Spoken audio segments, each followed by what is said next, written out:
जो है तो खून बहा के वोट लोगे मुरैनी में। भूल जाओ, प्रमोद तिवारी अभी जिंदा है, किसी माई के लाल में दम नहीं है। खून बहाना तो छोड़ दो, खून बहाने की सोचना भी मत। यहां सारा गरीब मेरा परिवार है और मैं तुम्हारी ताकत अच्छी तरह जानता हूं। यूं कर दूंगा टूट के गिर जाओ। तुम मत बताओ, अभी सांगीपुर की जनता भूली नहीं है। 250 लोगों के खिलाफ FIR लिखाई गई थी, 250 लोगों के खिलाफ, और अज्ञात में तो हजारों थे। क्या हुआ था सांगीपुर के में ब्लॉक में मीटिंग चल रही थी, हम थे, प्रमुख जी थे, मोना जी थी, हमारी मीटिंग चल रही थी। वीडियो ने रोका कि साहब जी, प्रमोद जी, मोना जी की मीटिंग चल रही है, अभी न जाइए। शायद वो नहीं जाना चाहते थे, लेकिन पीछे से धक्का देने वाले ले आए। मोना जी ने अपनी कुर्सी दी, बैठाला, और उसके बाद आजकल पूरी भाजपा एक तरफ कोई ना आया हो। एक नए नए खटतौली करने वाले, मिलावट करने वाले बाहर निकल के मोना को गाली दे रहे हैं, गंदी गाली दे रहे हैं। और मैं सांगीपुर की जनता को प्रणाम करता हूं, बर्दाश्त नहीं किया। जिसने गाली दी थी उसको गाली की सजा दी। पर सांसद जी को तो कुछ नहीं हुआ था। ये मैं नहीं कह रहा हूं, ये तो फॉरेंसिक रिपोर्ट कह रही है। यहां से सक्सल गए, ऐसो छोड़ के आया त्यागी, और वहां पहुंच कर लहरा रहे कि मेरा कुर्ता फाड़ डाला, मेरा बुशर्ट फाड़ डाला।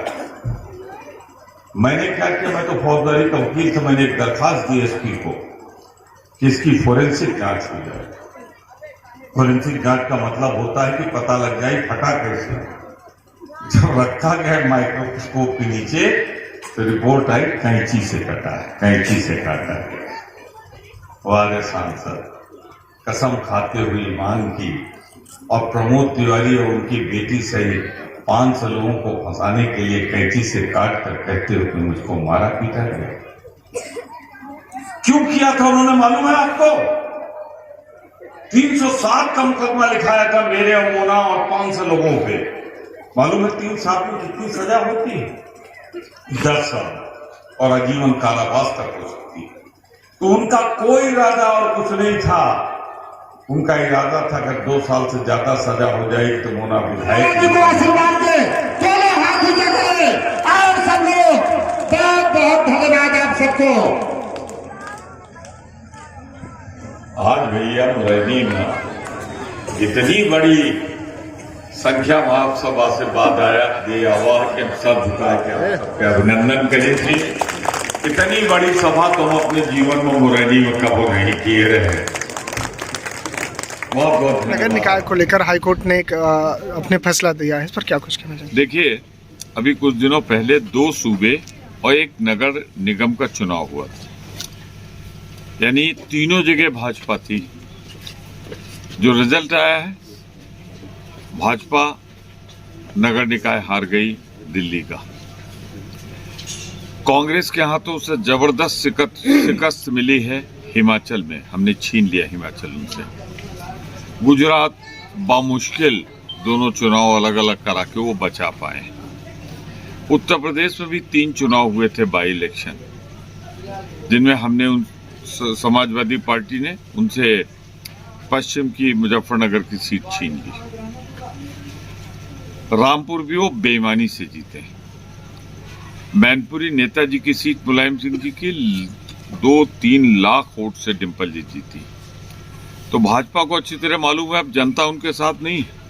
महंगाई, बेरोजगारी, धोखा, झूठे वादे, अब वो दौर खत्म हो रहा है। तो वो नगर निकाय के चुनाव में घबराए हुए हैं, और इसीलिए उन्होंने जो बैकवर्ड का जो डायरेक्शन था सुप्रीम कोर्ट का, सबका जानबूझकर नहीं कर रहे थे उसे। और फिर हाईकोर्ट ये मामला गया, हाईकोर्ट के सामने कोई रास्ता नहीं था, उसने इस मुकदमे को में फैसला ले लिया। और जब तक जरूरी जो निर्देश है न पूरे हों, तब तक चुनाव न कराने का फैसला लिया है। तो ये सच्ची बात तो यह है कि भारतीय जनता पार्टी की हिम्मत चुनाव लड़ने की अब बाकी नहीं उत्तर प्रदेश में, इसीलिए चुनाव स्थगित कराया गया है। ठीक से पैरवी भी नहीं हुई, जानबूझकर उसकी अवहेलना की गई जो इनको निर्देश दिया गया था। तो कुल मिलाकर मैं नगर निकाय के चुनाव में चुनाव के पहले की हार मानता हूं भाजपा की और मैदान छोड़कर भाग खड़ी हूं।